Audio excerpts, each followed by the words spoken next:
Okay, so now we're recording. So as I was saying, um,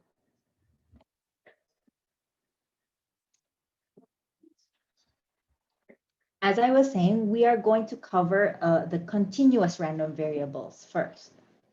Not first, now. So we have only three basic ones: the uniform, the exponential, and normal. However, you probably have already heard of these so-called normal random variables. And since it's so normal, a lot of people use this distribution, this random variable, to describe almost everything in life, basically. But this normal random variable is an idealistic modeling of normal real life events. But obviously, you know that not everything will follow that ideal pattern. So based on this normal random variable, there are some variations to it, but it's still based on the normal one. And thus we have this small subsection called other distributions arising from the normal. Ooh. Okay, so now we have a uniform random variable. Just like what the name is, it's uniform. A random variable x is uniformly distributed over an interval. Pay attention that I'm intentionally using alpha and beta here. If the probability density function is as follows. Since it is uniform, we know that its shape will be something like that. I'm just saying that for any value between alpha and beta, the probability, sorry, not probability, apologies, the function, the probability density function is a straight line. So here I would like to take a short pause to talk about the discrete counterpart of a uniform random variable. So in this chapter, we are going to cover the continuous random variables. So we are going to talk about the uniform random variables in a continuous context, in the sense that between alpha and beta, there is an infinite number of values that can be between these two numbers. But obviously, a discrete random variable may also have a uniform probability. So the only difference is that, the only difference, if I'm going to talk about the discrete counterpart, is that it still looks like that, but if I'm talking about a discrete random variable, these limits, this is not a continuous range in which it is valid, but it's actually like the discrete values that have that particular value, like that.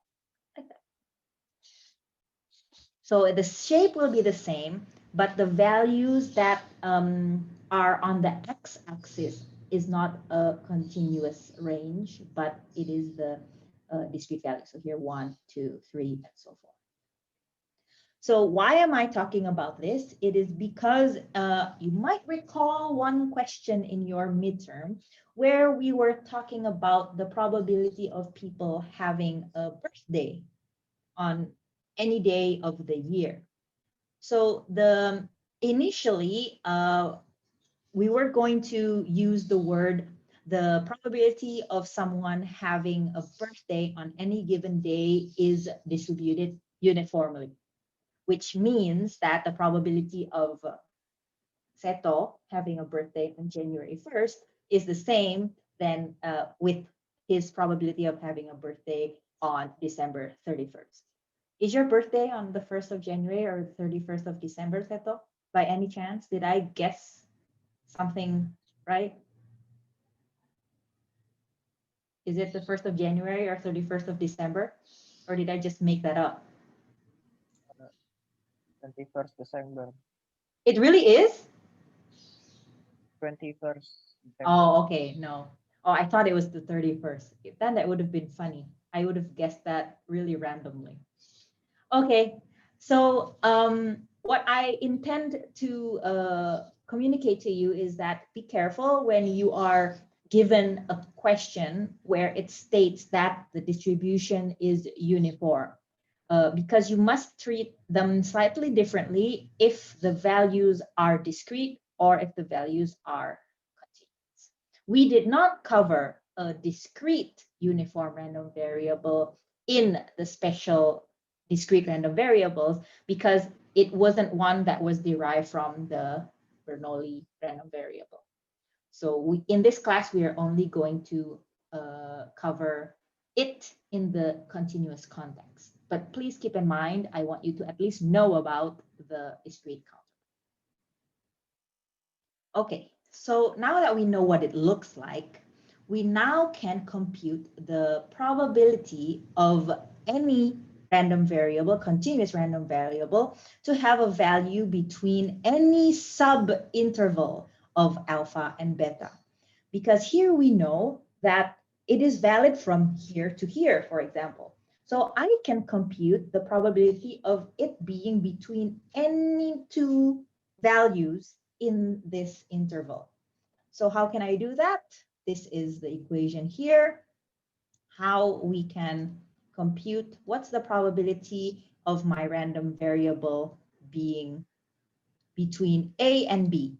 This is the probability of it being between this and this. So it's the blue shaded area here. Alpha and beta is where the uniform distribution is valid. So here we can write it as follows using an integral. This is this PDF. Or we can also write it this way, which is the integration, which is the CDF. Don't forget then that when we are asking you to write the CDF, you have to write where it is valid. So here we know that it is valid between alpha and beta. And thus, since it is cumulative, under that range, then it will be equal to 0. Over that range, it will be equal to 1 because the probability will only go up until 1 and then it'll stay at 1 forever. Oh, guys, this is a typo. I apologize. This is not alpha. This is X. Okay. So based on that, you can try to figure out these results. We know that X is uniformly distributed over 0 and 1. So then I'm going to ask you to please compute these 5 values. Go ahead, you can try it first. I'll give you some time to compute these 5 so you can get a feel of it, and then we'll compute them together.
Okay?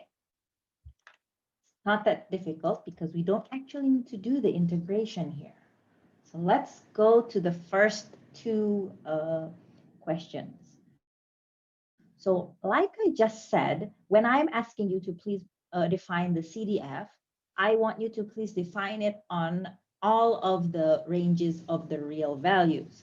So we can write here the fx, or the probability of x less than a certain value, maybe say a. We know that it has to be valid. It must be 1 for a larger than, anyone? Should be 0 here. 10. 10, exactly, for a larger than 10. And for here, for a, maybe I should use a because just previously we used a for the limits, huh? Let's not use a. Just a small x, is that confusing? Just use a small x. X larger than 10.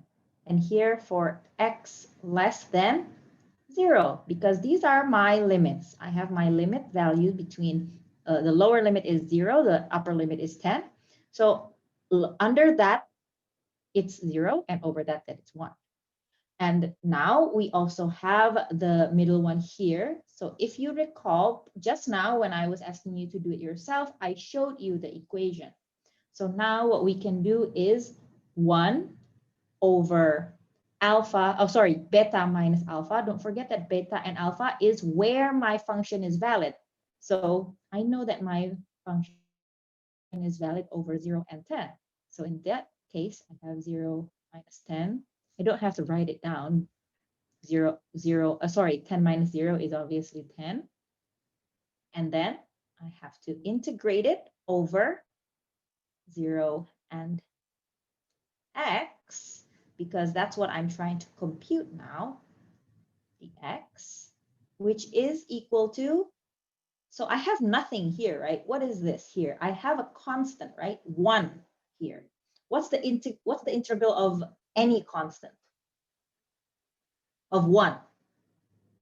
It's x, right? Where's the calculus nerd here? Who is the self-proclaimed calculus nerd here? Was it Bagus last time? It's okay, Jerome. It can be you too. So don't forget that when I have x and I take the derivation, not derivation. What's the word? What's the opposite of integral? Anyone? Derivative. Oh, that's, if I take the derivative of x, it's 1. So if I have 1, the integral is x. So here we have x over 10 for the range from 0 and 10. I know in calculus you're supposed to integrate plus c, but we're not going to go into that in this basic class. Okay, so next we need to compute p of my x being between 1 and 4. Don't forget that here I can also use, for computing this, I can have f4 minus f1. Notice here that I'm using big F, thus I'm using the, what's this called? The CDF. So I can compute x over 10 for 4 and 1 over 10 for 4, which is 0.3. Note here, what I just asked you was less than. Less than. And here, when I defined the CDF, I said less than and equal. I would like to remind you that it doesn't matter for a continuous random variable, because since we are integrating, we are computing the area under the curve. And it won't matter if I take that value or not, because as many of you correctly identified in the midterm, the integral of a point is 0. So it doesn't really matter if I take into account that particular point. So if I include it with a equals or not, it won't affect the computation. Thus, this will be equal to P1x like that. It will also be equal to that, and so forth. Just a reminder. And for the remaining ones, I already computed it beforehand, so we don't have to do it, don't have to spend too much time here. It's following the same case. So for a uniform random variable, it is beneficial for you to first define the CDF because of the difficulty of computation. It's easier that way, in my opinion. Any questions about these 5 computations? These ones are quite straightforward because you guys don't actually need to do any translation from the question to what is being asked. If there aren't, then we're going to go up one level.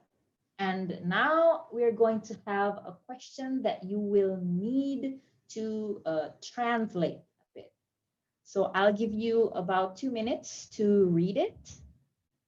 We know that it's uniform, but I'll give you some time to figure this one out. Go ahead.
Okay, so I hope you've had the time to read it.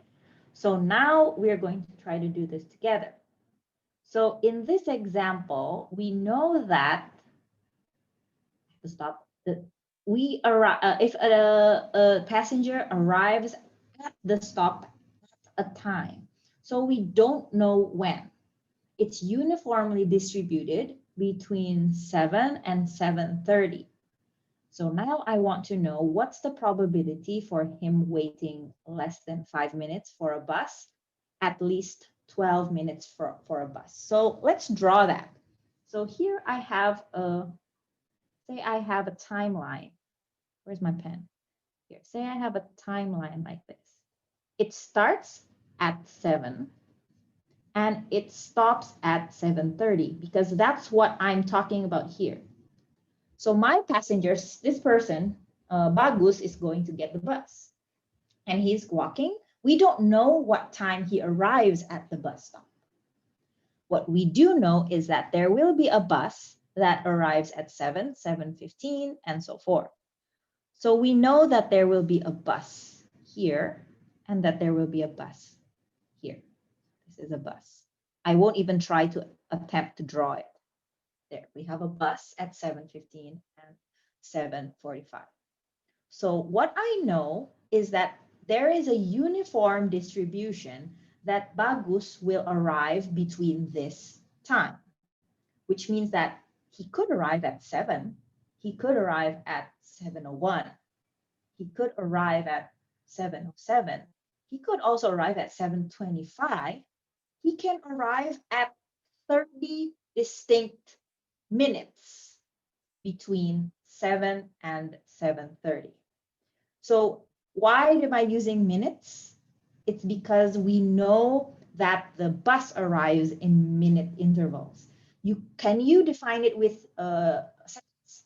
Technically you could, but for the sake of simplicity, I'm going to choose to use minutes here. So the probability of Bagus arriving at 7:01 is 1 out of 30 minutes. The probability of Bagus arriving at 7:22 is also 1 over 30 minutes because there are 30 distinct minutes in which he could arrive. So my sample space is 30 because there are 30 possible minutes that he arrives.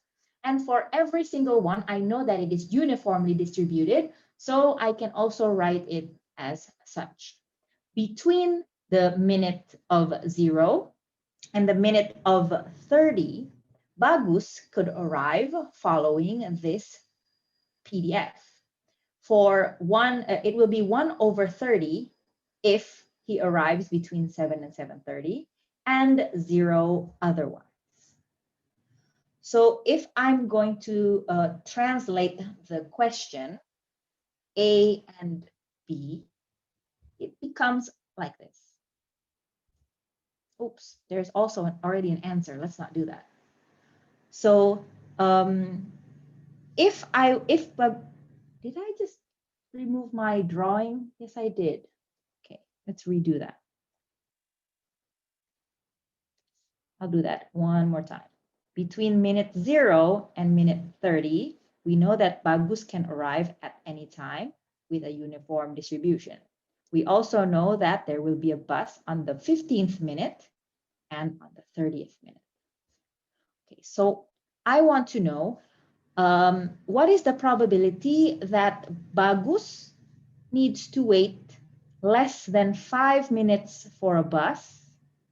So since I know that the bus will arrive at the 15th minute and the 30th minute, if Bagus arrives between the 25th minute, sorry, not the 10th minute and the 15th minute here, or from the 25th minute to 30, I know that he will wait less than 5 minutes. So in other words, what is the probability that Bagus arrives between the 10th minute and the 15th minute? And what is the probability of Bagus arriving from the 25th minute to the 30th minute? So here we have a clear subinterval, two clear subintervals in which if Bagus arrives here, he will have to wait less than 15 minutes. So based on this, we can also compute that these are 5/30 plus 5/30, which gives us that probability for A. Let's see if I did that right. Yes, there we go. For him to arrive less than 5 minutes for a bus, then the probability is between those two subintervals that he must arrive. So next, I'm going to redo this because I think there is an answer on the next slide and I don't want you to see that yet. So now let's do it for the second question. He needs to wait at least 12 minutes for the bus. Once again, I know that it'll come on the 15th and 30th.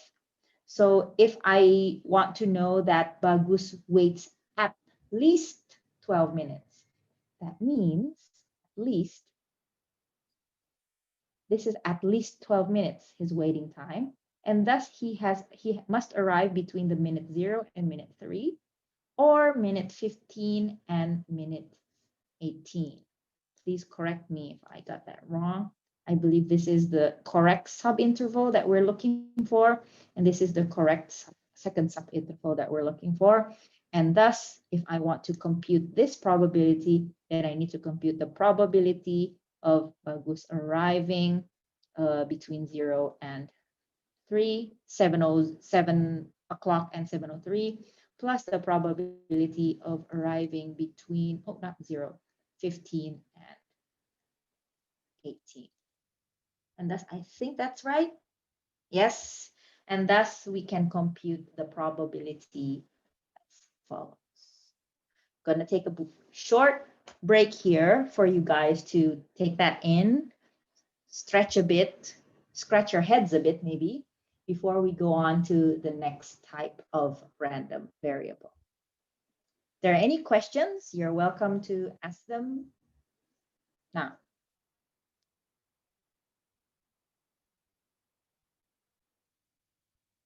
Oh, some things, something that a lot of students usually get confused.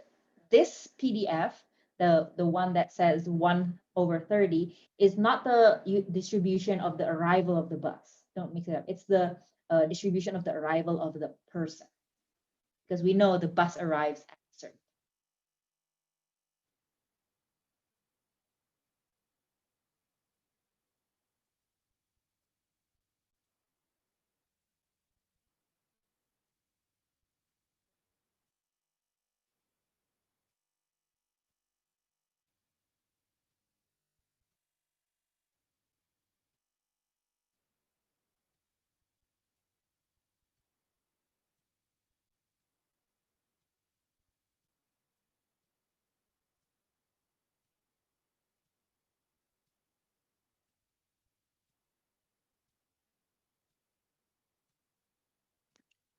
Okay, any questions? Not yet?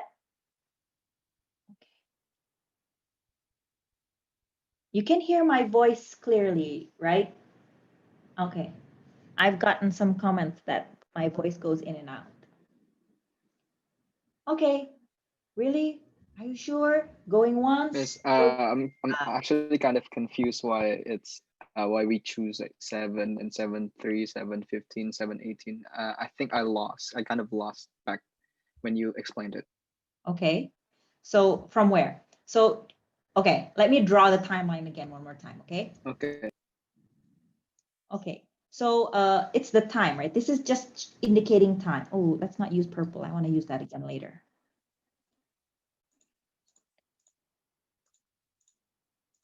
So this is time. The reason I started at 7:00 and 7:30 is because that's where I know the distribution of Jerome, you coming to the bus stop, is uniform. Outside of that interval, I don't know anything about the probability of you coming. Okay, up until there, you're still okay? Okay, Yes. so you could come to my bus stop, this bus stop, at any time between 7 and 7:30. You could come at 7:00. You could also come at 7:18, for example. You could also come at 7:20. Don't know when you will be coming, but I do know that the probability of you coming at any minute between 0 and 30 is the same. Okay, so if I were going to draw that probability between 0 and, I shouldn't put 0 there. So if I were to draw that as a graph, I know that the probability, whatever function that I use to describe this, between 0 and 30, it will be a uniform shape, which we already saw in the previous slide. If it's a uniform shape, it must look like that, right? So it's uniform. And between 0 and 30, it must also equal 1, right? It must also equal 1, because we know that the area under the curve, when we're talking about a PDF, must equal 1. And it's only valid between these 2 points. So thus, since I know you can come at 0.1, you could come at any time between here. So my sample space, remember when we were computing the probability of anything, it is the total number of your sample space and the total number of the events happening. You remember this one, right? The favorable events and sample space. So in this case, our sample space is between 0 and 30, because I know that Jerome can arrive at my bus stop at any time between 0 and 30. So there are 30 possible values that could happen. You could arrive at 01, 0, 0, 700, 705, 706, and so forth until 7:30. And for every minute, when I'm talking about what's the probability of Jerome arriving at 7:01, so there's only 1 minute I'm talking about there, right? 7:01 is an exact minute. So thus the probability of you arriving at minute would be 1/30. Okay, up until there, still okay? So this is where Yes. This is where this thing comes from, okay? This is where that thing comes from. So now I have a separate information that I know that the bus will arrive at 2 possible times between this interval. Between 7 o'clock and 7:30, this is separate, something separate, completely separate. I know that the bus will arrive here at 7:15 and 7:30. Well, technically there's one at 7 o'clock too, but we're not going to consider that because when you arrive at 7, you're not going to wait, right? You're just going to get on the bus. So we're just going to consider these two schedules. So when I'm asking you, what is the probability that you have to wait for 5 minutes? We know that there is a bus at 7:15. We know that there is a bus at 7:30.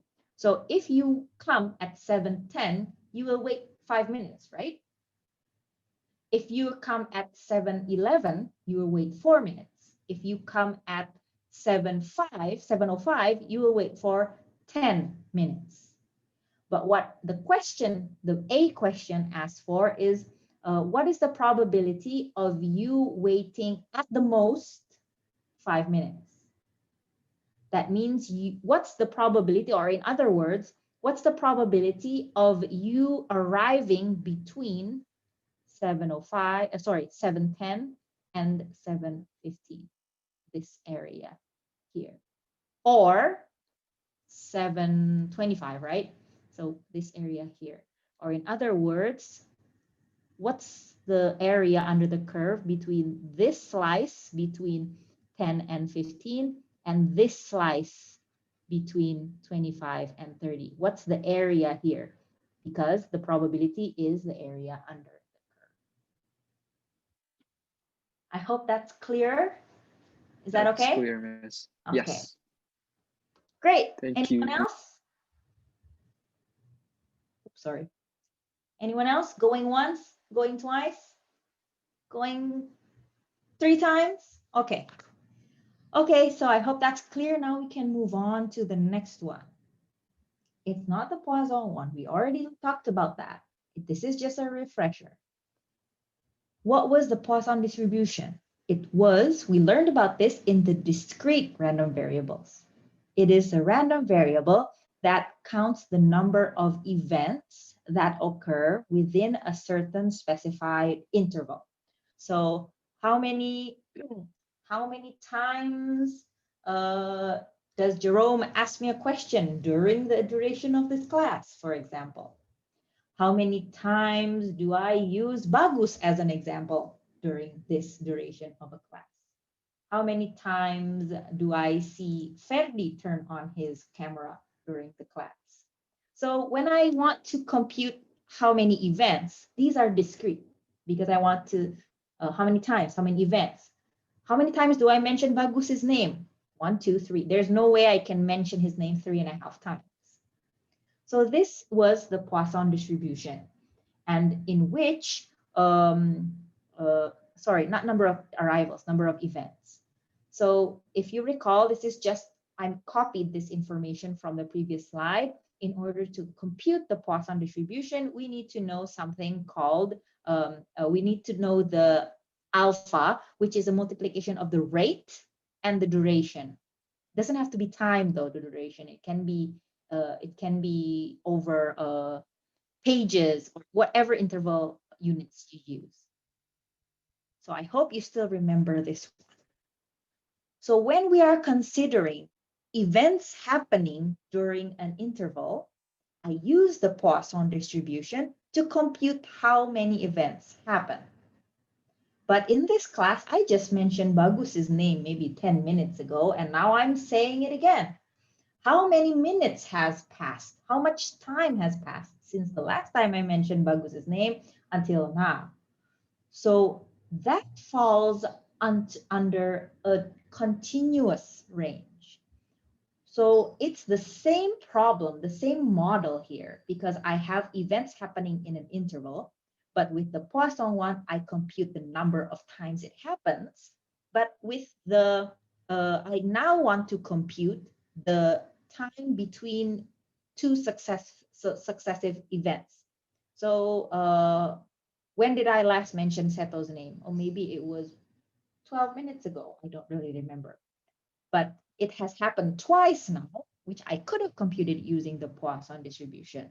But if I want to know the time between each occurrence, I need to use something else, which is an exponential distribution.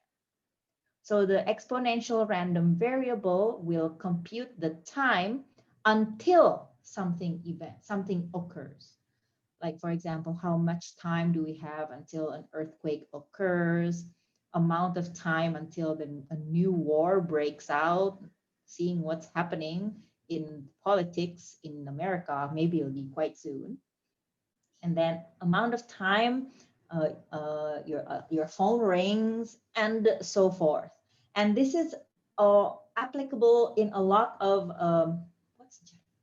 computer networks applications, because you need to know there's a lot of computation as to how much transmission time you need, how much time elapses until you get an error bit, and so forth. And thus, this is usually used a lot in electronics as well. So an exponential random variable will follow a rule like this. It's obviously exponential. It uses the a, which is an exponent, and it also needs to use the lambda. What was the lambda? We already used it in the Poisson distribution. It is the rate at which the event occurs. We no longer need to use the t because we now want to compute the time. What does it look like? It's exponential. It looks something like this. This is what happens when the lambda is 1. And thus, if you notice here, the lambda is then using a negative sign. And that's why the shape goes down. Same with all the other possible random variables. You can then compute the expectation, the variance, the PDF, and the CDF as follows. Once again, I want to remind you that when you define the CDF, you have to define it on the continuous real number scale. Okay, so immediately we have an example to familiarize ourselves. So a lot of exponential problems present it as if it's a Poisson random variable. But take a moment to look at the question, and you will notice that they're actually asking about the exponential time and not the Poisson occurrences. Okay, I'll give you some time to read the question. Get back to you in a bit.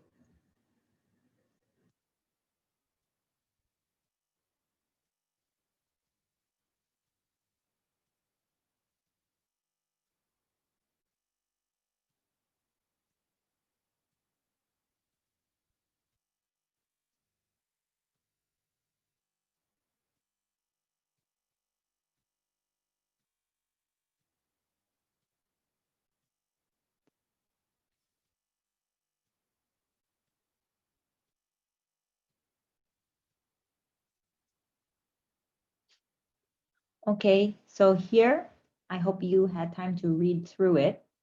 We know that the arrival, so the events, the arrival of customers, so how many times it happens, is a Poisson random variable when the rate is lambda equals 5 visitors per hour. Pay attention that here the rate is given per hour. You have to pay attention to the units here. So if X is a random variable that wants to compute the amount of time until a customer arrives, let's go here. I would like to remind you that problems that want you to solve something pertinent to a random variable, you need to define clearly what X is, time till a customer arrives. And I know that X will follow. Pay attention that I wrote time, right? The arrival, the event, follows a Poisson random variable. But the time instead will follow an exponential distribution with the property lambda 5 per hour. I have to write here, no, sorry, 5. But you have to remember that this 5 is per hour. Why is that important? Because in this question, it's asking what's the probability that the next visitor is coming less than 10 minutes. So if you were to answer what is the probability of the time until a customer arrives less than 10, you would be mistaken because we only know the rate in hours. So more correct for you to compute it. What is the probability of X being less than 10 over 60 or 1 over 6? Because our units here is an hour, is in hours and not in minutes.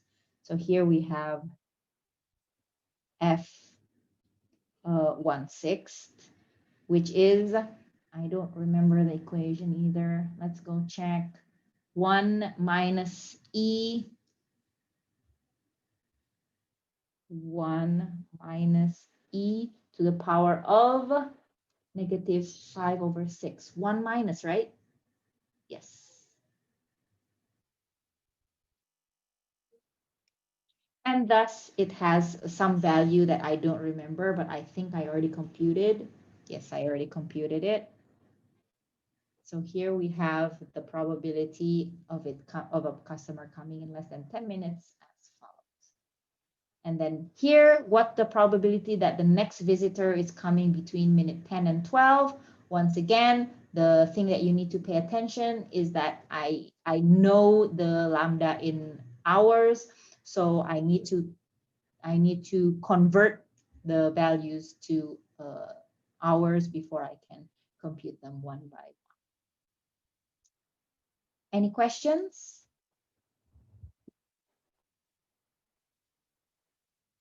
Okay, go ahead. You guys can take a minute or so to soak this up while I need to turn this off for a second, and I'll be right back.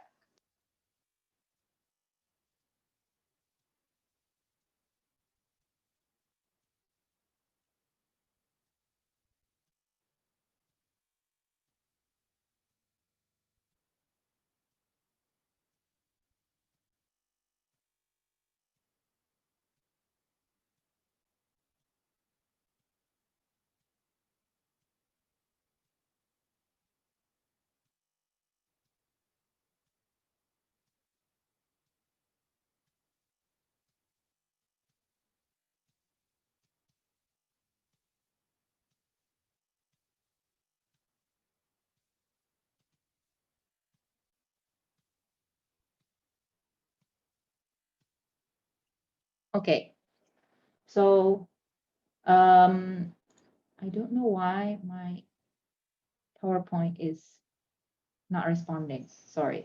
Okay, so it's done now. So now we know how to compute the exponential random variable. So one thing that I would like to mention, we're not going to go into the derivation of it, but I want to mention it as an important property.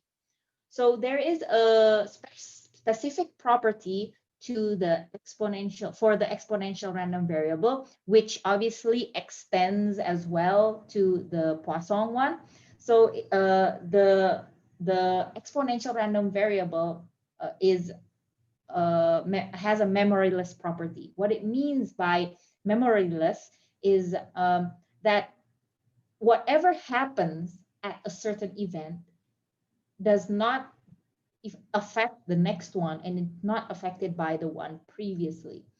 So that is why just now when we were talking about the arrivals at a store, we assume it to be equivalent, that the amount of time until a customer arrives or inter-arrival time between two arrivals, it will be the same because it doesn't matter between the first to second customer, or from the third and fourth customer, and so on.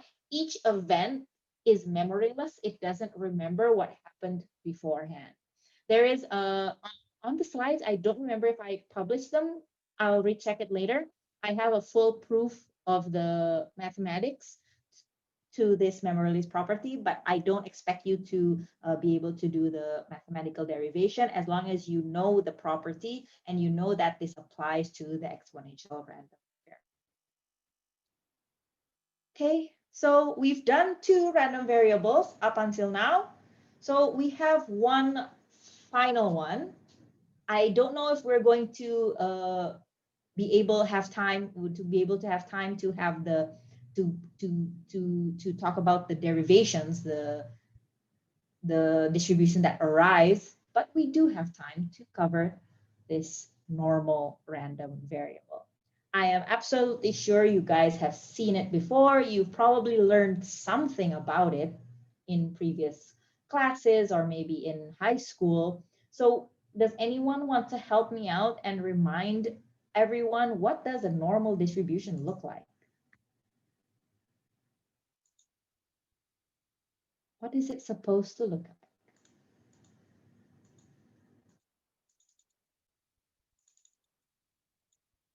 Anyone?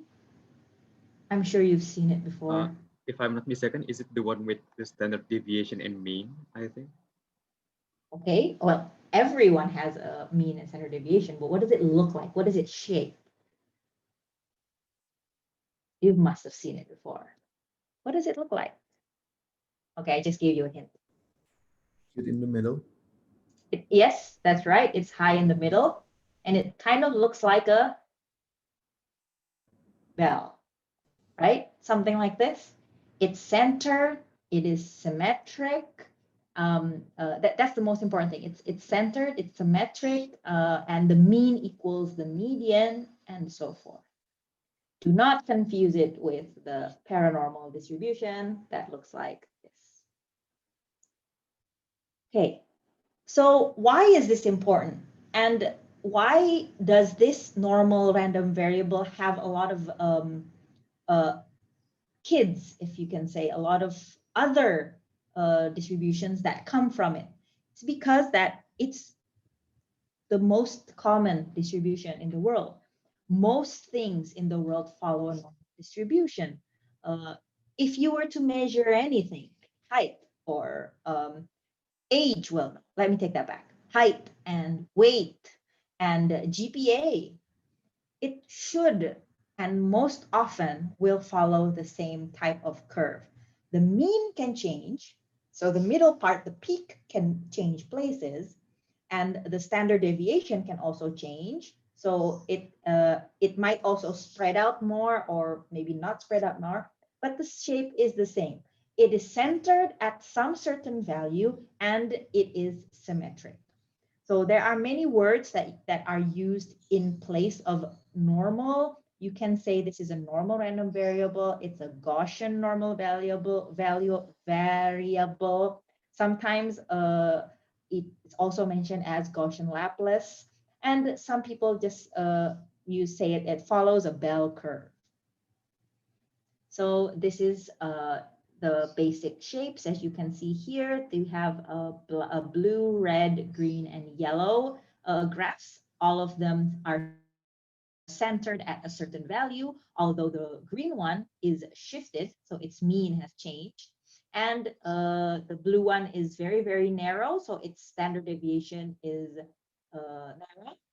small, sorry. And the yellow one has a very large standard deviation. So actually, Bagus was correct when he said it has mean and standard deviation, but technically all random variables could have a mean and standard deviation. But this one is, how can you say, it defines the shape, the mean and standard deviation.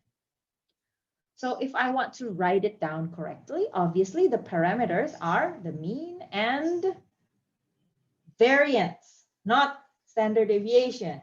If you recall, the variance is the power of 2, the square of the standard deviation.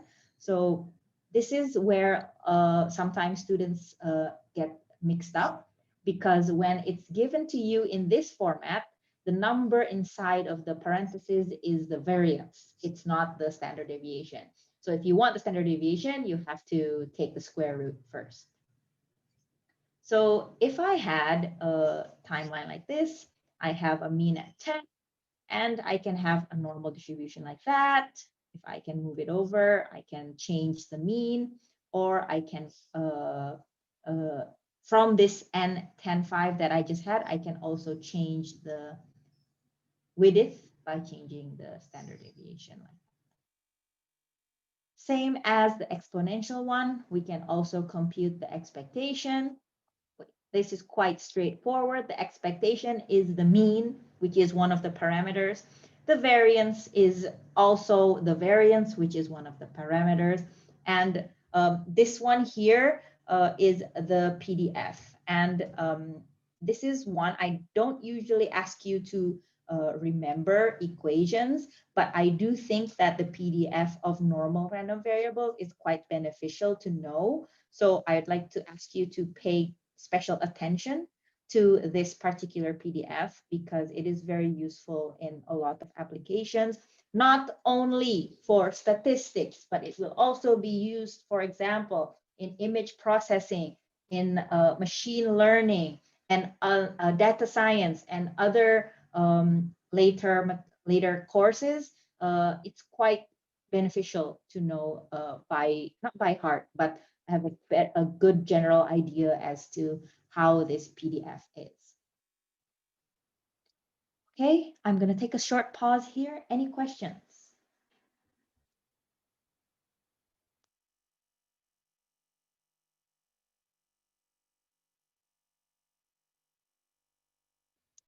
Not yet?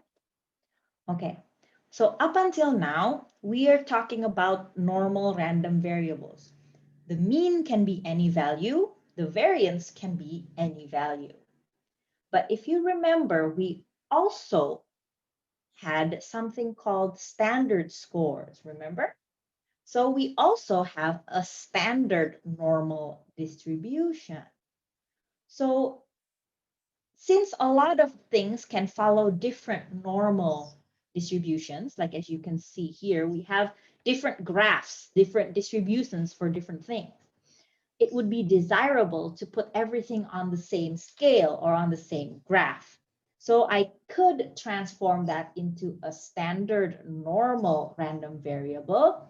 Z is used again, just like the z-scores, and which we can compute that using the basic z-score equation. X minus mean divided by the standard deviation.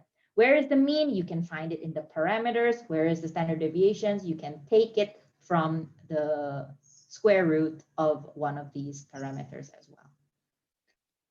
And thus, if you remember that the z-scores all have a mean of 0, and they also have a standard deviation of 1.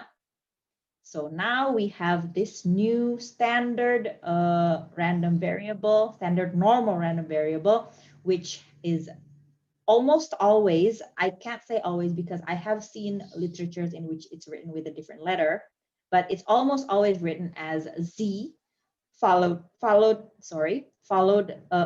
a normal distribution with a 0 mean and a standard deviation of 1.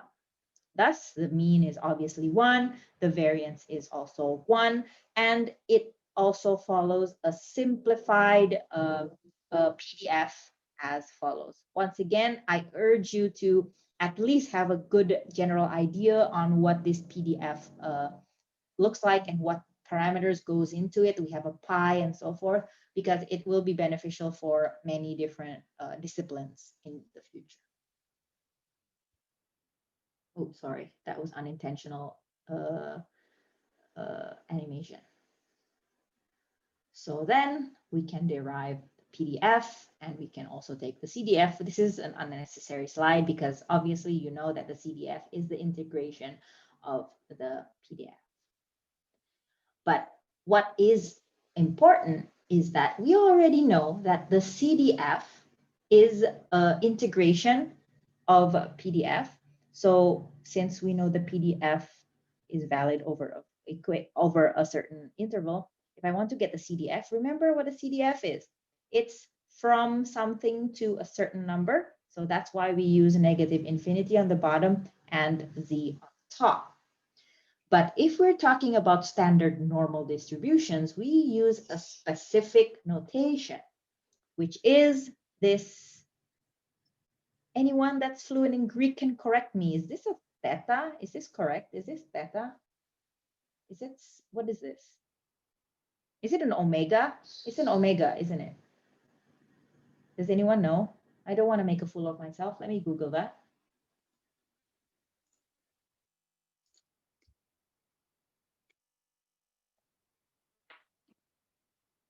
Huh, it's not omega. What is it? Anyone? It seems to be a phi. Oh, thank you. Phi. Phi, F-I-E. Phi? How do you say it? Oh, it's a phi. Oh, okay. I might have made a mistake in the other class for this. So now I'm corrected. Yes. So it's a phi of a certain standard score z, which can be defined as the integration of the PDF. Or in other words, since it is a CDF, it is the probability of the random variable being any value up until z. Up until here, we're okay, right? Because we know that the CDF is up until a certain value. But if you remember, the standard normal random variable, the standard normal distribution, will be the same for anything, right? Because all of them are standardized to have a mean of 0 and a standard deviation of 1. So for example, heights of Facilcom student could have a mean of 155, example, and the standard deviation of 12 centimeters, maybe. And I could map that to 0 and 1. What else? The number of hours spent playing Among Us has a mean of maybe, I don't know, how much time do you spend? I'm not playing it, but I've heard of it anyway, everywhere. Maybe 3 hours, and then a standard deviation of half an hour, for example. But since I can put anything on the same graph, then I should now have a standard value for anything. So here, when I'm talking about the phi of z, so z is here, the probability that I'm talking about when I'm saying phi of z is this area, okay? Because don't forget, the integration is the area under the curve. So I know that this pink area here will correspond to phi of z. If I want to regraph it cumulatively, it'll look like something like this. Oh, but don't you remember that the normal distribution is symmetric, right? So there's a lot of special things that come out of this standard normal distribution. So normally, when I say I want to compute the area under the curve up until z, what I need to do is I need to manually compute the integration. But now, since anything I have, any distribution I have is mapped to the exact same graph with the mean of 0 and a standard distribution of 1, doesn't that mean that whatever I have, whatever measurement I have, the area under the curve on the left of x, on the f of z will always be the same. I always map it to this exact graph. So instead of computing area under the curve by using an integration, I could also use a table. Keep in mind this word. What table are you talking about? I'll get back to you in a bit. On the other hand, when we're talking about symmetry, we also know that the left-hand side and the right-hand side is always the same. So if I need to compute larger than z, I also know that I can compute the opposite by 1 minus phi of z. Or on the other hand, it is also equal to this area here. Did I draw this? No. I think I drew that. Let me undo that. Did I? Ah, here. So it is the same exact area of that. So this symmetry can be exploited, and we can also, if I wanted to compute the larger than z, instead of that, I can just compute less than negative z. If I wanted to compute larger than 0.5, I could instead compute less than minus 0.5. Thus, every single probability in a standard normal distribution can be computed by the CDF. Because if I'm computing, so if you remember, the CDF is anything up to a value. Here, anything up to a value. But if I were to compute this left-hand side here, I can't do that, right? Because it's larger than, not less than. While the CDF computes anything that is less than. So instead of me doing this acrobat of doing 1 minus and so, I can just compute less than negative z. Thus, anything even larger than equations can be computed as a less than equation, and thus I can always use the CDF or this particular function here, the pi, due to this symmetric property. So I already said before, how can I get that area? I can integrate the function to get the area, or I could use a table. So here is where it gets kind of interesting. So in this book here, ta-da, this book here, you can't see it, oh God, this one, there we go. This book here, it has on the last pages, standard, can you see it? The standard tables, which we are going to look into right now. And I will also, you can Google online standard normal tables. You can find a lot of them, but all of them also have slightly different numbers. So I'm going to publish on Scale this table, and unless specified otherwise, I would like you to please use that table every time I ask you to compute a standard normal table. Because I found some online and they always have like a slight precision difference, and that will result in different computations. So I want to avoid that error from now. So here I'm going to show you how to read a normal distribution table. Here we go. Here is a normal distribution table, which I took from the Ross book. Maybe I'm not supposed to do that. Is that copyrighted? Hold on. So when I want to compute any value up to a z, so here, like for example, if I want to compute this CDF, let's make a certain number. I want to know what is the probability of z being less than 0.12. Just random numbers right now. So I want to know the probability of z being less than 0.12, and thus I also can compute what is the phi. Did I write that right? Yes, phi of 0.12.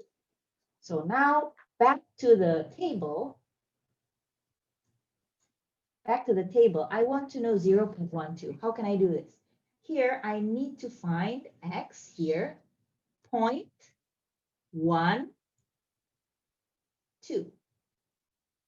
Okay, so 0.1, 0.2, 0.3, and so forth, 0.12.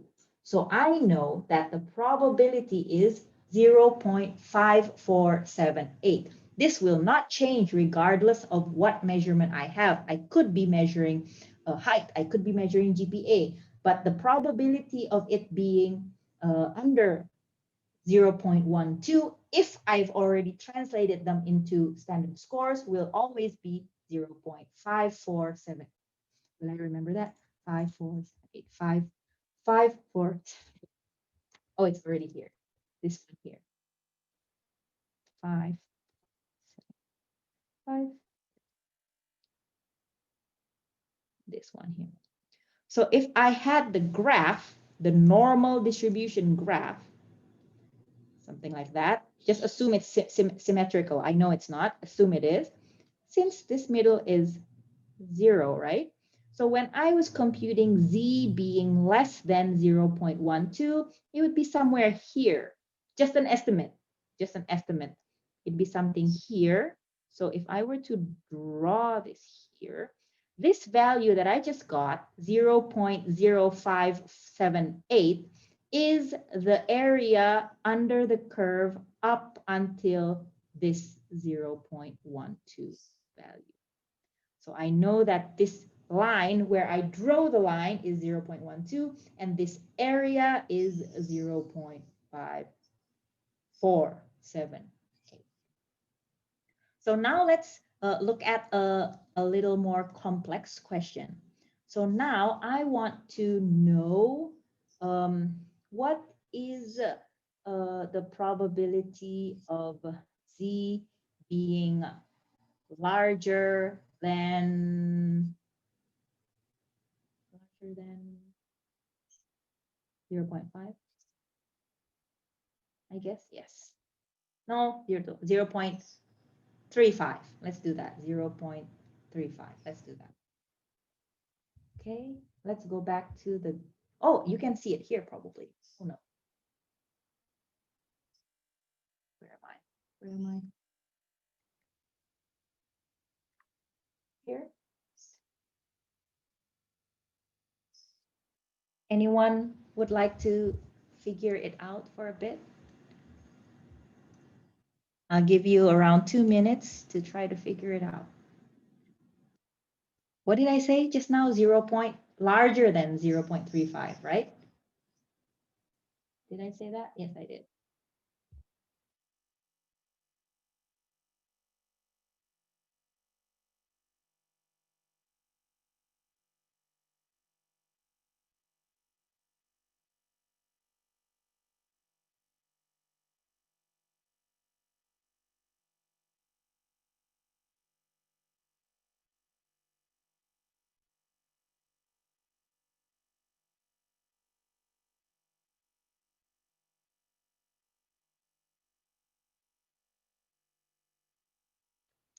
A full file of the normal distribution has just been sent through chat, FYI.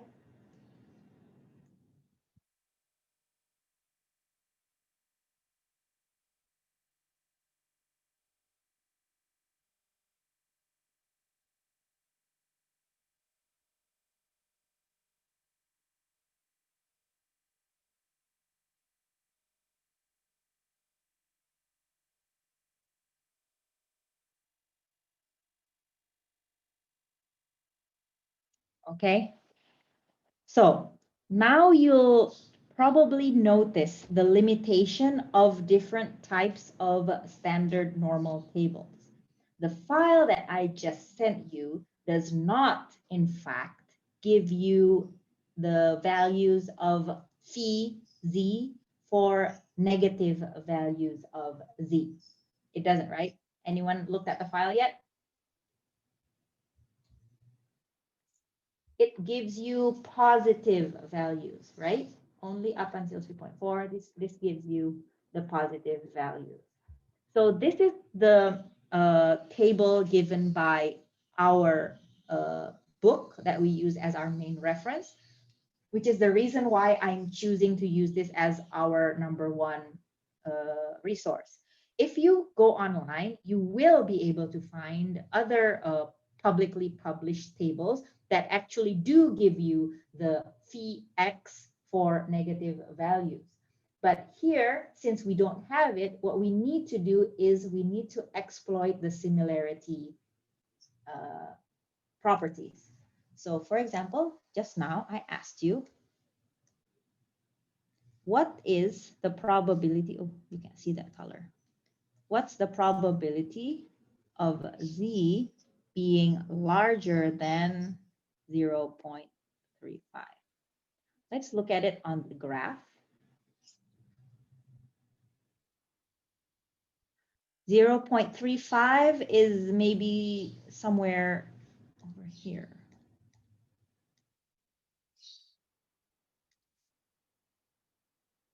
Somewhere over here, right? 0.35. What we are asking with this question is this area larger than 0.35. So we know that this equals to 1 minus the probability of Z less than 0.35, correct? Or it also equals P Z less than, no, more than, less than. Yeah. Let's not do that. So here, from this equation, I need to find Z less than 0.35, and I can get that somewhere here, 0.35, which is this one. Why is that not drawing? That one here.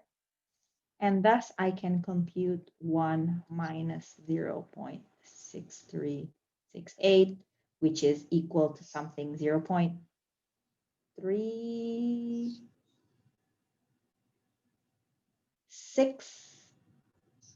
something. I don't want to mess it up. So something like that.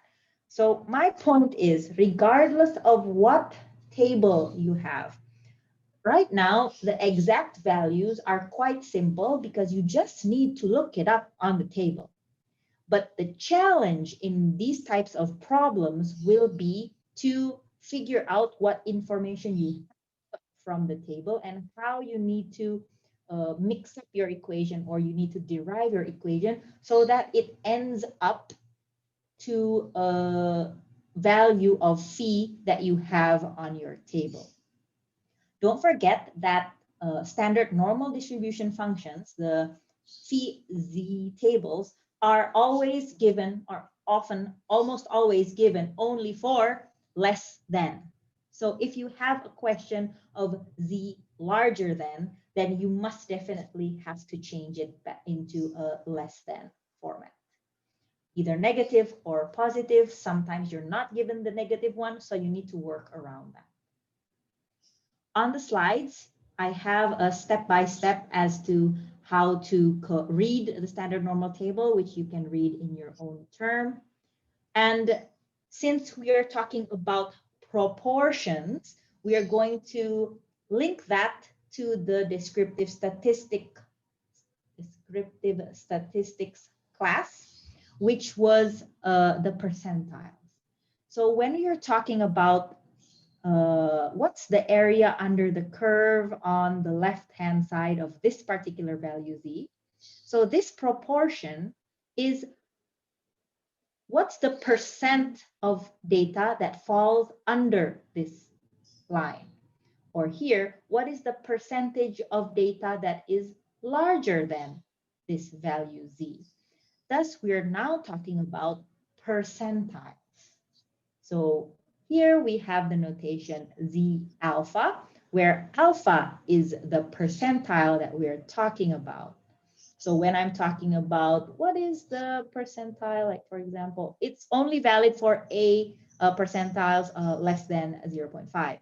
So when I'm talking about Z 0.2, what I mean is that there's 0.2 on the right-hand side and there's 0.8 on the right-hand side. In order for you guys not to get that lost, I have compiled a handy flowchart as to how you can solve any problems that involve a standard normal random variable. So here is basically when you know that the distribution is normal, first we can model the random variable as a basic normal random variable. The first thing you need to do is convert the values into z-scores so you can end up with a standard normal random variable. So this is a normal random variable. This is the standard normal random variable. And here, if you need to compute x being between two values, you can compute it as such because each point must be computed into the z-score, and then you can compute the between this point and this point. But since the table will give you cumulative, then you can translate it into the cumulative of B minus the cumulative of A. And these are just some derivations that come by computing the percentiles. I'd like to end this class on one example here for us to get a good idea of the random variables. We're going to keep the derivations like the other distributions that come from normal for our next class. So here we have what's the probability of x being less than 11 and what's the probability of x being larger than -1. I'll start you off by writing x is a normal random variable that follows this distribution. Your first task is to change this into z. Sorry, not like that.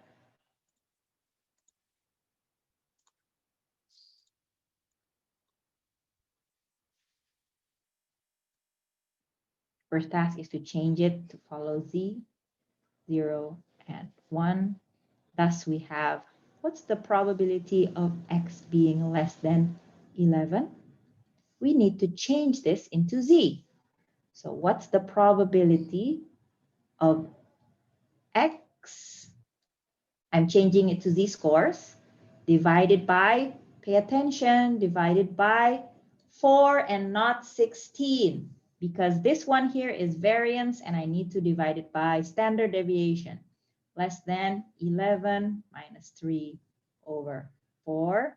This becomes the probability of z being less than 11 minus 3, 8 divided by 4, 2. Phi of 2. We can take a peek at the table. What is P of 2? We have this here, right? 0.9772. So this is 0.9772. And for the next one, we can also compute it as follows, because from our table, we don't have the negative phis. So we can then compute x being larger than -1 as follows, and it gives us the same number. On the slides that I have already published, we have some variations of different questions. I implore you to study them on your own. And on our next class, I will continue with what's it called? The derivations or the variations of the normal random variable. There are 3 variations and we can go into that in our next class. Okay, so it's 3:06 right now. I'm sorry, we didn't have a formal break in the middle, but we had like short 2-minute breaks a couple of times. Any questions? I'll reserve the next 4 minutes for questions before we end the class. And while I remember, because apparently today I've forgotten everything, I haven't taught a class in two weeks, so apologies. I will write in the chat. Please write your attendance in the chat and I'll wait for any questions that come up in the next 4 minutes.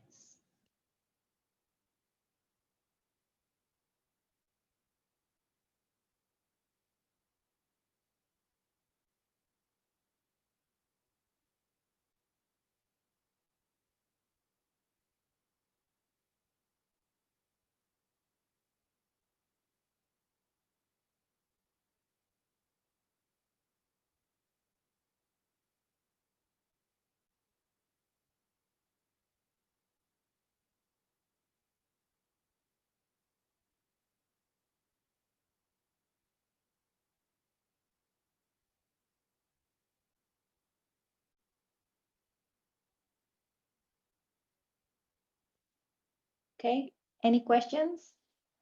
Go ahead.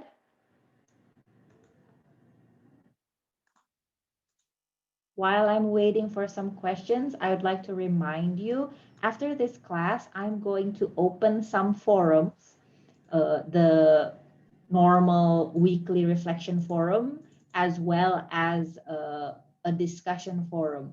And I implore you, especially for those that might feel like they did not get an optimum result for your midterm, to please participate in that discussion forum.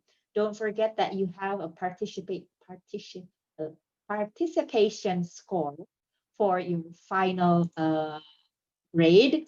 And from my experience, sometimes 5% does indeed help out a lot. So especially for those, everyone is encouraged to participate, but especially for those that might have felt like an suboptimal result, please don't forget to participate in the forum, which I will open this afternoon. Any questions? No, really? Okay, then. Since I already reminded you to please participate, especially for those with not a great grade, but I do want to mention that I actually am quite proud with the results that the international class have obtained in the midterm. So I don't want you guys to worry that much, but I do want you to please participate because there are some that might need some extra help. Okay, no questions? Okay, then I'll end the class 1 minute early then. And thank you very much. I'll stop the recording first.